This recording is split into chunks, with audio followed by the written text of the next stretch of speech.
Ini adalah film yang harus saya tonton saat saya masih di SMA. Guru wali kelas saya menangis dan meminta saya untuk menonton film ini sampai selesai. Awalnya saya pikir ini hanya film motivasi. Ternyata setelah menonton, saya langsung menangis pelukan dengan teman sebangku setelah film berakhir. Di sebuah permukiman miskin di Amerika, seorang ibu tiba-tiba kembali ke kecanduan narkoba. Berlutut memohon kepada putrinya untuk memenuhi keinginannya. Putrinya merasa iba, lalu memberikan uang bantuan terakhir keluarga kepada ibunya. Setelah mendapatkan uang, ibu menunjukkan sifat aslinya. Pertama-tama, dia menantang putrinya, lalu bersiap-siap untuk pergi membeli barang terlarang. Barulah putrinya menyadari, tanpa uang ini, seluruh keluarga akan kelaparan. Dia akhirnya meminta bantuan kepada ayahnya. Namun setelah pergi, ayah tidak hanya tidak menghentikan ibu, malah ikut menikmati bersama. Melihat kedua orang tua yang tidak bertanggung jawab ini, Liz yang berusia 7 tahun hanya bisa seperti biasa. Cepat cari makanan di tong sampah untuk kenyang. Karena yang terpenting adalah bertahan hidup. Siapa sangka keesokan harinya, kakak masih mengeluh karena Liz kehilangan uang. Beberapa polisi datang ke rumah. Mereka langsung bertindak, menyuntikkan obat penenang begitu menangkap ibu. Ternyata ayah ingin bersenang-senang sendirian. Lalu diam-diam menelepon pusat rehabilitasi. Namun dia sendiri seakan tak peduli. Duduk di sofa sambil membaca. Setelah disuntikkan obat penenang, ibu diikat di kursi roda. Tubuhnya masih gemetar tanpa henti. Namun pada saat itu, petugas tidak hanya tidak menghibur kedua saudari itu, malah menyalahkan Liz sering bolos sekolah. Bahkan mengancamnya, jika kamu tidak pergi sekolah lagi, aku akan mengirimmu ke panti asuhan saudara. Siapa sangka Liz malah tidak peduli. Karena saat itu yang lebih dia pikirkan, adalah ibunya yang akan berpisah dengannya. Namun, melihat ibunya berjuang dalam penderitaan, Liz juga tidak bisa berbuat banyak. Satu-satunya hal yang bisa dilakukannya sekarang, hanyalah kembali ke sekolah sementara waktu untuk belajar, menunggu ibunya kembali dengan selamat. Namun begitu masuk ke dalam kelas, Liz langsung dijauhi oleh teman-temannya. Karena dia tidak hanya mengenakan pakaian yang lusuh, tapi juga kepala penuh dengan kutu. Bahkan pakaian dalamnya pun jarang diganti. Bau busuk yang menyengat, membuat teman-temannya tidak bisa menahan bau tersebut. Untuk menghindari ejekan, Liz hanya bisa hadir ke kelas sesekali untuk menghadapi guru, berharap agar sekolah segera libur. Namun pada hari libur, sekolah justru akan mengadakan ujian akhir semester. Guru khawatir bau tersebut akan mengganggu konsentrasi teman-temannya, sehingga menggunakan alasan Liz sering bolos sebagai alasan untuk mengusirnya dari kelas. Namun yang mengejutkan adalah, Liz merasa soal ujian sangat mudah. Bertekad untuk mengikuti ujian. Guru melihatnya dan tidak banyak berkata. Namun setelah hasil ujian keluar, sikapnya berubah secara drastis. Tidak lagi mengeluhkan bau badan Liz, bahkan memberinya sejumlah pakaian bermerek untuk dipakai. Ternyata, Liz bahkan mendapat nilai 100. Guru bertanya heran bagaimana dia bisa melakukannya. Namun Liz dengan acuh tak acuh menjawab, bahwa dia pernah membaca banyak buku. Meskipun semuanya adalah buku yang diambil tetangga Eva dari tong sampah. Namun pengetahuan dalam buku-buku itu, masih membuatnya belajar banyak hal. Hal ini membuat guru segera merasa, gadis di depannya pasti seorang jenius. Maka dia memperingatkan Liz, di semester depan, kamu harus datang ke sekolah setiap hari. Jika kamu tidak datang, aku akan menelepon ke departemen manajemen. Ini bukan untuk menakut-nakuti kamu. Aku serius. Akhirnya, guru juga mengingatkan Liz untuk menjaga kebersihan pribadi. Karena bau badannya terlalu menyengat, Carol juga ingin mandi setiap hari. Namun bak mandi di rumah sudah penuh dengan air kotor. Saluran air semuanya tersumbat. Seperti kehidupan malangnya yang tak kunjung menemukan jalan keluar. Bagaimana bisa hidup seperti orang normal? Bahkan Carol sendiri tidak percaya. Tak lama kemudian, dia bahkan berhasil masuk Harvard dalam waktu 2 tahun. Dan menjadi pembicara terkenal di Amerika. Namun dalam perjalanan suksesnya, dia benar-benar telah mengalami banyak penderitaan. Saat hampir sampai di rumah, Carol melihat tetangganya, Eva, sedang membersihkan halaman. Dia dengan senang hati berbagi kebahagiaan dengan orang yang baik hati ini. Sementara Eva mengetahui, dia juga merasa senang untuk Carol dengan tulus. Sambil memberitahunya sebuah kabar baik, ibuku sudah pulang. Ya, kami baru saja tenang selama 2 bulan ini. Setelah Liz mendengar, dan segera berlari ke atas. Betapa dia menantikan melihat ibunya terlihat normal. Sayangnya begitu masuk ke dalam rumah, menyerang dari depan. Namun suasananya tetap mencekam dan menakutkan. Liz dengan perasaan cemas, berjalan dengan hati-hati ke samping ibunya. Dengan hati-hati memamerkan lembar ujian dengan nilai sempurna padanya. Namun ibu melihatnya. Air mata terus mengalir tanpa henti. Dan terus meminta maaf kepada putrinya. Ternyata dia telah terbebas dari penderitaan kecanduan narkoba. Namun dia terinfeksi dengan sesuatu yang lebih mengerikan daripada kecanduan narkoba. Itu adalah HIV/AIDS. Liz belum sempat sedih. Ibunya memberitahunya lagi, agar bisa mendapatkan perawatan yang lebih baik. Dia ingin membawa Liz dan kakaknya ke rumah kakek. Liz merasa putus asa setelah mendengarnya. Karena kakek adalah iblis yang sadis. Betapa dia sangat mengharapkan untuk melihat ibunya dalam keadaan normal. Dia seringkali menerima penghinaan dan pukulan dari kakeknya. Dan alasan dia bisa kecanduan terkait dengan pendidikan kekerasan kakeknya. Seorang penjahat seperti itu, bagaimana mungkin dia bisa merawat mereka dengan baik? Meskipun Liz sangat memohon, ibunya tetap bersikeras untuk pergi. Akhirnya, dia hanya akan menemui jalan buntu dengan ayahnya. Liz hanya bisa melihat ibunya pergi dengan mata terbuka. Ini membuat rumah yang sudah rapuh menjadi hancur berantakan dalam sekejap. Di hari-hari berikutnya, Liz hanya bisa makan keripik kentang dengan air keran untuk mengisi perutnya dengan susah payah. Namun bagaimanapun juga, ini jauh lebih baik daripada sisa makanan di tong sampah. Dan karena kekurangan gizi jangka panjang, tentu saja, dia tidak punya energi ekstra untuk pergi ke sekolah. Hingga setahun kemudian, petugas komunitas akhirnya datang ke rumah. Ternyata guru Liz tidak bercanda. Menelepon untuk melaporkan bahwa dia sering bolos. Kepala lingkungan sesuai dengan peraturan harus mengirim Liz ke panti asuhan. Liz langsung panik setelah mendengarnya. Dia mengatakan bahwa ayahnya sudah berubah menjadi lebih baik. Setiap hari akan memberikan banyak kentang untuknya. Namun kepala lingkungan berkata, ayahmu tidak punya uang untuk membayar sewa. Dan tidak memiliki kemampuan untuk mendidik putrinya. Dia benar-benar sampah dari dalam keluar. Ayahnya tidak hanya tidak membantah setelah mendengarnya, malah langsung pergi membantu putrinya mengemas barang. Karena di dalam hatinya, putrinya selalu menjadi beban yang dia nikmati sendiri. Liz saat ini masih ingin memperbaiki. Mengatakan bahwa kakek juga bisa merawatnya. Namun kepala lingkungan sudah kehilangan kesabaran terhadap keluarga ini. Lebih baik langsung pergi ke panti asuhan daripada repot-repot seperti ini.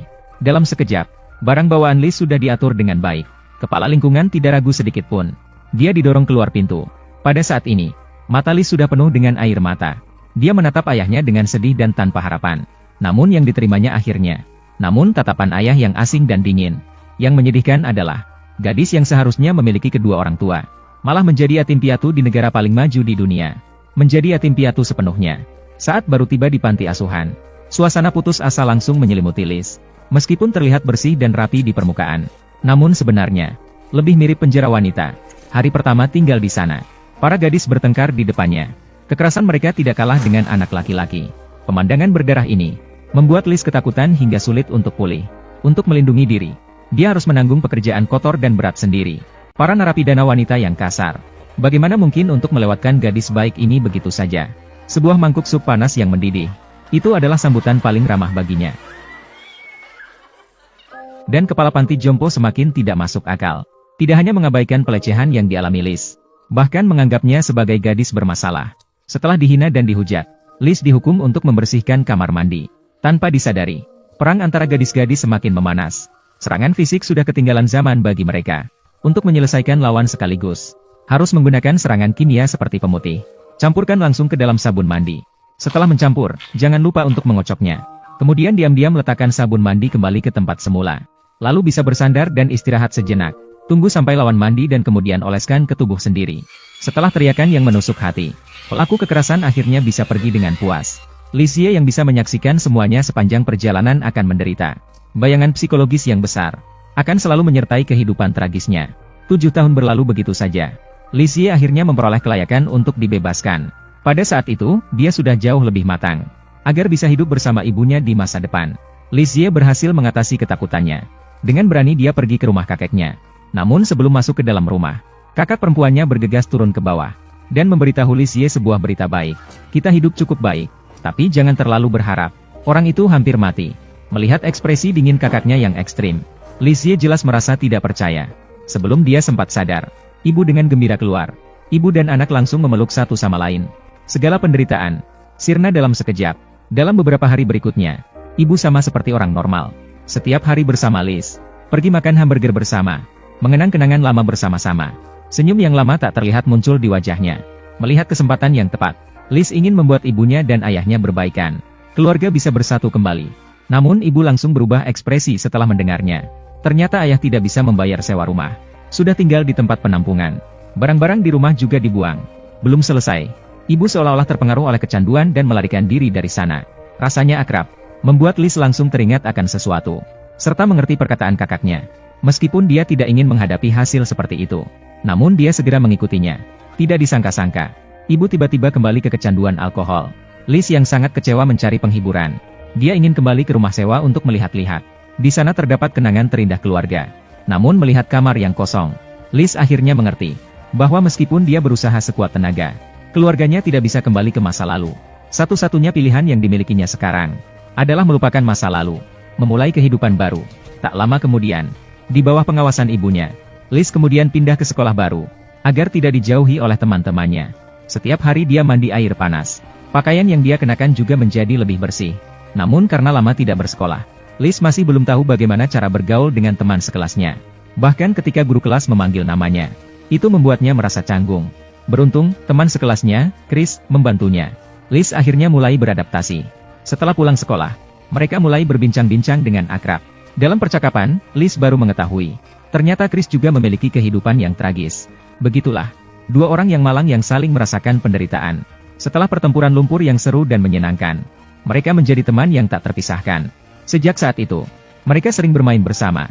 Tentu saja selain Chris, Liz juga akan mengundang teman sekelas lainnya untuk berkunjung ke rumah kakek. Namun setiap kali mereka bersenang-senang, seorang wanita mabuk berat akan muncul.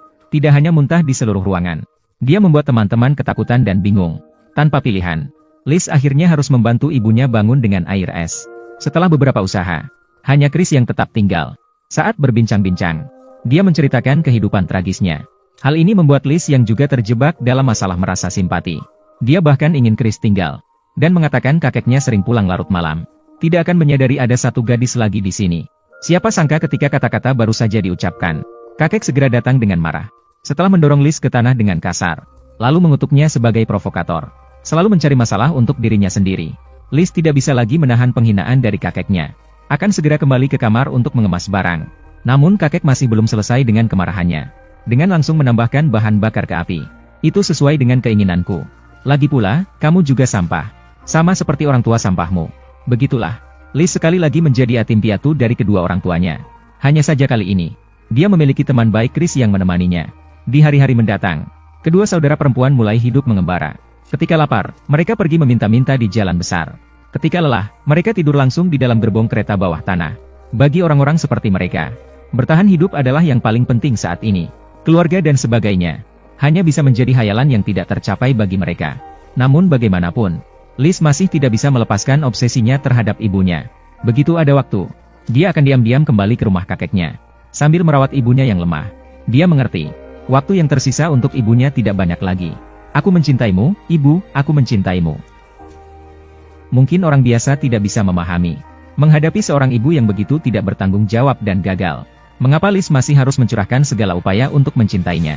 Namun kenyataannya, keinginan dan pengejaran terhadap kasih sayang selalu menjadi tujuan terbesar di hati Liz. Bahkan menjadi satu-satunya dorongan untuk terus hidup. Namun sayangnya, ikatan yang tersisa itu juga akan segera lenyap. Suatu hari, Liz seperti biasanya, memikirkan untuk pergi ke bar yang sering dikunjungi ibunya. Namun setelah mencari-cari sepanjang hari, tidak menemukan jejak ibunya. Lizzie masih berpikir bahwa ibunya akan berubah menjadi lebih baik. Wajahnya juga menunjukkan ekspresi senang yang sudah lama tidak terlihat. Namun teman minumnya di samping memberitahunya, ibunya meninggal kemarin. Dalam sekejap mata, hatinya Liz seakan-akan dikosongkan. Dia menahan air mata dan melarikan diri dari bar. Seperti orang gila, dia berlari-lari di jalan besar, hingga berlari ke sudut yang sepi. Barulah dia mulai menangis dengan keras. Di luar hujan deras, Lizzie sekali lagi jatuh ke titik terendah dalam hidupnya. Pada akhirnya, kasih sayang ibu yang diidamkan tapi tak tercapai, akhirnya sirna dalam keputusasaan yang tak berujung. Beberapa hari kemudian, ditemani sahabat karib Chris, Lizzie akhirnya mengumpulkan keberanian untuk menghadiri pemakaman sederhana ibunya. Karena kakek tidak mau mengeluarkan uang, ibunya hanya bisa bersama orang asing yang tak dikenal, ditempatkan di pemakaman umum. Tanpa upacara apapun, tidak ada pendeta yang akan berdoa. Sementara kakek tiri yang kejam, Liz, hanya mengeluh tanpa belas kasihan di depan makam, lalu buru-buru menarik kakaknya pergi. Satu-satunya yang bisa memberikan sedikit kenyamanan pada Liz saat ini, hanya tetangga baik, Eva. Tinggal Chris yang merasa simpati satu sama lain, untuk meninggalkan kenangan terakhir bagi Liz. Setelah mengambil spidol, duduk di atas peti mati sederhana ibu Liz, menulis beberapa baris epitaf yang buruk. Namun setelah selesai menulis, dia dengan serius memberitahu Liz, bahwa dia lelah dengan kehidupan yang tidak menentu, dan ingin menjalani kehidupan yang stabil di panti asuhan. Liz sadar betul bahwa pergi ke sana seperti masuk ke mulut harimau. Namun Chris sudah mantap dengan keputusannya. Mereka pun harus berpisah. Ketika dia berbalik, Liz juga ingin mengucapkan selamat tinggal terakhir kepada ibunya. Dia melihat ke liang kubur di bawah kakinya. Lalu dia melompat langsung ke atas peti mati ibunya. Hanya sekejap, kenangan indah tak terhitung langsung muncul di pikirannya.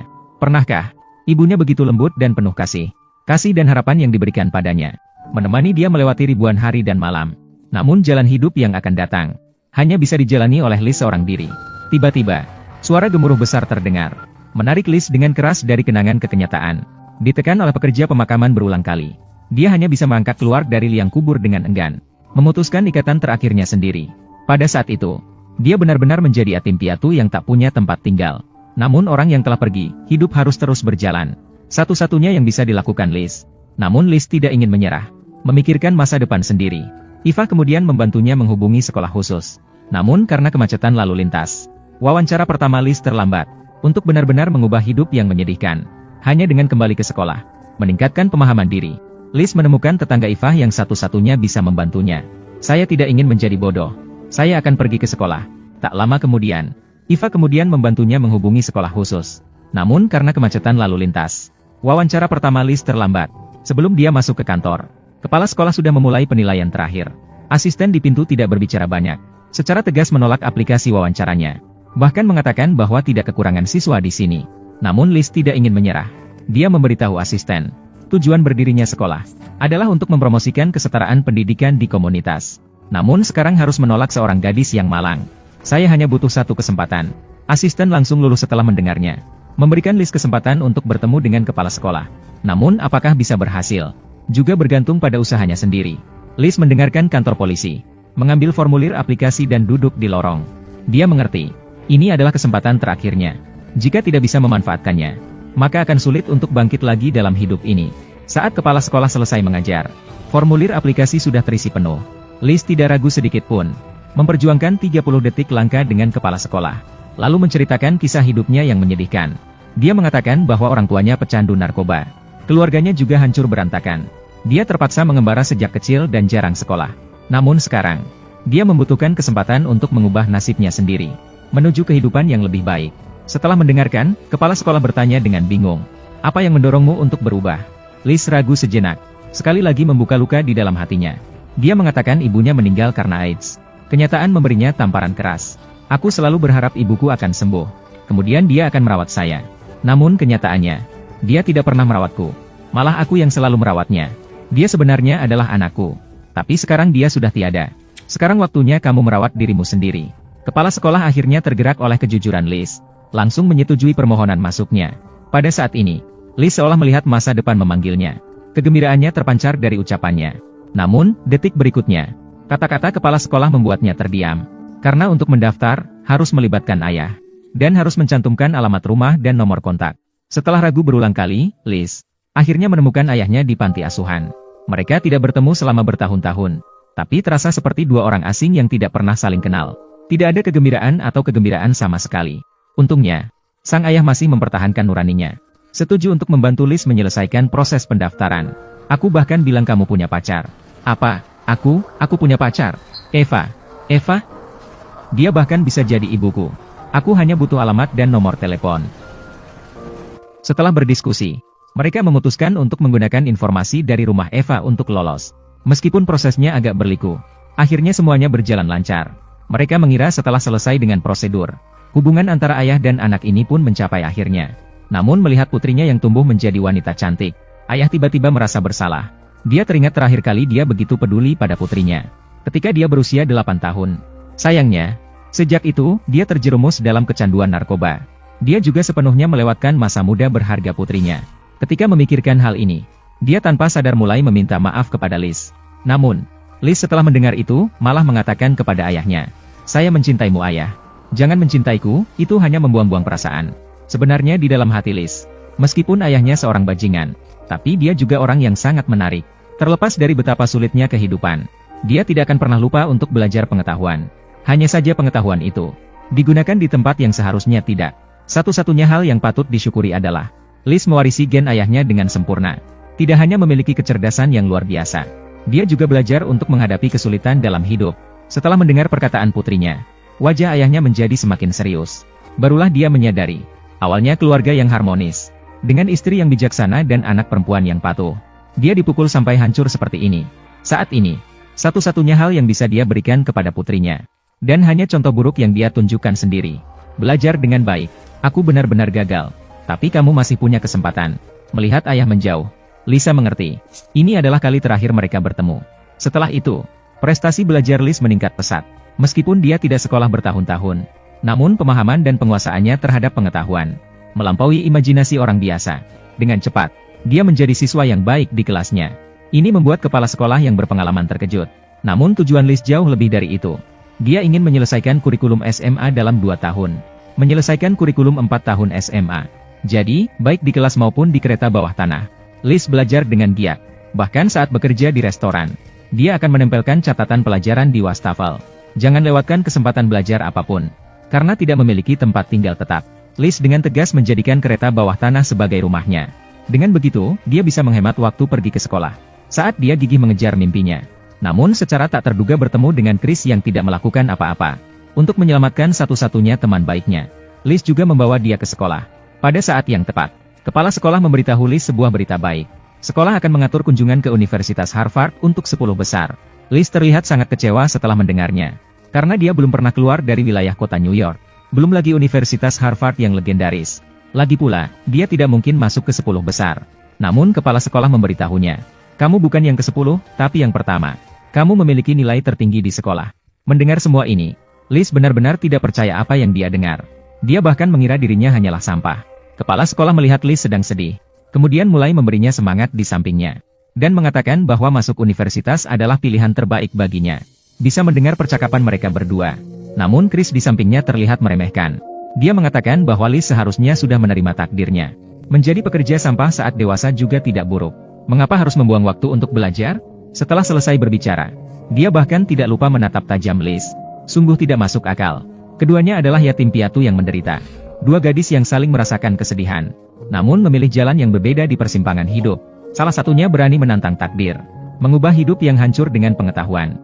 Satu lagi malah menyerah pada kehancuran. Membuat masa depan yang gelap menjadi lebih buruk. Menandai akhir yang seharusnya tidak ada.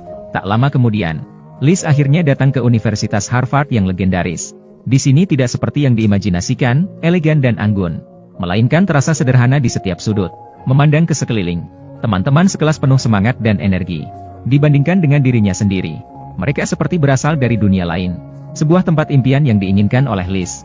Saat ini dia seakan melihat penjara takdir yang telah membelenggu setengah hidupnya. Terhantam oleh mimpi yang hampir runtuh.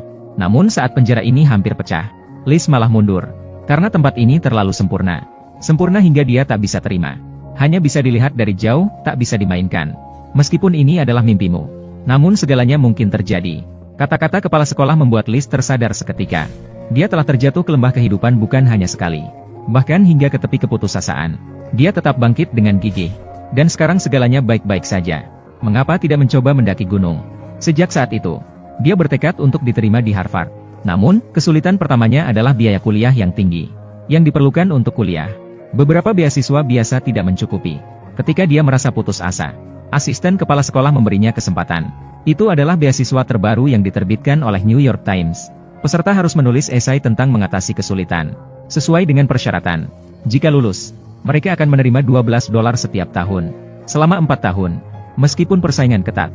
Dan jumlah pendaftar sudah mencapai puluhan ribu. Namun Liz masih ingin mencoba. Karena ini adalah kesempatan terakhirnya. Untuk menyelesaikan esai ini, Liz menulis selama lebih dari 4 bulan. Bahkan hingga sehari sebelum batas waktu. Dia baru mengumpulkan esainya. Karena itu adalah ulang tahunnya yang ke-18. Sesuai dengan hukum setempat. Meskipun orang lain tahu Liz tidak punya tempat tinggal, mereka tidak bisa mengirimnya kembali ke tempat penampungan. Setelah melalui beberapa putaran seleksi, Liz akhirnya berhasil masuk ke babak final. Sebelum pergi untuk wawancara, dia dengan berani mencari kakaknya. Untuk meminjam pakaian yang layak darinya. Kakaknya langsung mengambil mantelnya sendiri. Tanpa ragu, dia melepaskan mantelnya satu-satunya. Liz sangat berterima kasih padanya. Karena kakaknya tidak hidup dengan baik. Dari awal hingga akhir, dia selalu hidup dalam bayangan orang tuanya. Selalu penuh dengan kebencian terhadap keluarga asalnya. Dan di bawah kebencian ini, dia tidak bisa lepas dari pengaruh orang tuanya. Menjadi orang yang paling aku benci. Liz ingin membantu kakaknya. Namun saat ini dia tidak bisa berbuat banyak. Dia hanya bisa pergi ke wawancara dengan tergesa-gesa. Namun tiba-tiba saat dia keluar, namun bertemu dengan Chris yang diusir dari tempat penampungan. Setelah terbiasa dengan hidup yang diberi murahkan, Chris seperti bayi raksasa. Meskipun dia punya tangan dan kaki yang sehat, tapi tidak tahu bagaimana bertahan hidup. Dan membiarkan Liz membantunya melewati kesulitan. Lucu dan menyedihkan. Liz pun tidak tergerak setelah mendengarnya. Dia mengatakan memiliki wawancara penting. Setelah wawancara selesai, dia akan mencari cara. Namun Chris marah setelah mendengarnya. Mengutuk Liz sebagai orang yang lupa budi. Bahkan mengatakan bahwa dia tidak pantas di sekolah. Tidak mungkin masuk Harvard. Liz melihat Chris kehilangan kendali. Dan tidak melanjutkan pertengkaran. Karena kali ini, dia harus tetap maju menuju mimpinya. Tidak ada yang bisa menghentikannya. Saat wawancara, Liz tidak menyembunyikan masa lalunya. Namun dia menceritakan semua penderitaan yang dia alami. Dengan jujur dan terbuka. Aku mencintai ibuku. Sangat mencintai. Dia kecanduan narkoba dan alkohol, serta menderita gangguan jiwa. Tapi aku tidak akan melupakan bahwa dia mencintaiku. Meskipun dia sendiri melupakannya. Dari awal hingga akhir. Akhirnya, para juri semua terkesan oleh kejujuran Liz. Mereka juga menemukan kekayaan berharga dalam diri gadis ini. Melalui aplikasi beasiswa yang diajukannya, Liz akhirnya mendapatkan yang diinginkannya. Mendapatkan beasiswa senilai $12 setiap tahun. Pada upacara penghargaan, seorang wartawan bertanya bagaimana dia bisa melakukannya. Namun Liz tersenyum dan berkata, penderitaan telah menjadi bagian hidupku. Meskipun ini adalah sebuah kesialan bagiku, namun juga merupakan keberuntungan. Karena hal ini membuat rasa aman di hatiku tercabut. Jadi aku harus melangkah maju. Tidak ada jalan mundur. Tak lama kemudian, Liz berhasil diterima di Universitas Harvard dengan prestasi yang gemilang. Gunung tinggi yang tidak bisa dilalui oleh orang biasa. Akhirnya tunduk di kakinya. Dan kehidupan menariknya juga mulai membuka babak baru. Film ini diadaptasi dari peristiwa nyata. Dalam kehidupan nyata, Liz sudah lulus dari Harvard. Namun kisah legenda yang dia alami, seperti lampu pemandu, mendorong banyak remaja yang hidup dalam penderitaan. Ditempatkan di tempat yang paling sulit sebelum hidup. Melemparkan diri ke jurang kehancuran sebelum bertahan. Tanpa keberanian untuk mengambil risiko besar. Bagaimana bisa menghadapi kehidupan yang penuh kekecewaan? Kita selalu mengeluh tentang kesulitan di sekitar kita. Mengeluh tentang ketidakmampuan dan kelemahan diri sendiri. Tanpa disadari, mereka yang benar-benar berani, sudah mengabaikan segala penderitaan dalam hidup. Bergerak maju tanpa kenal lelah menuju impian. Selalu percaya, ketika kamu cukup berusaha, seluruh dunia akan membuka jalan untukmu. Film bagus bisa ditonton berulang kali. Aku Ain. Jika Anda suka, jangan lupa untuk memberikan like dan follow. Sampai jumpa di episode berikutnya.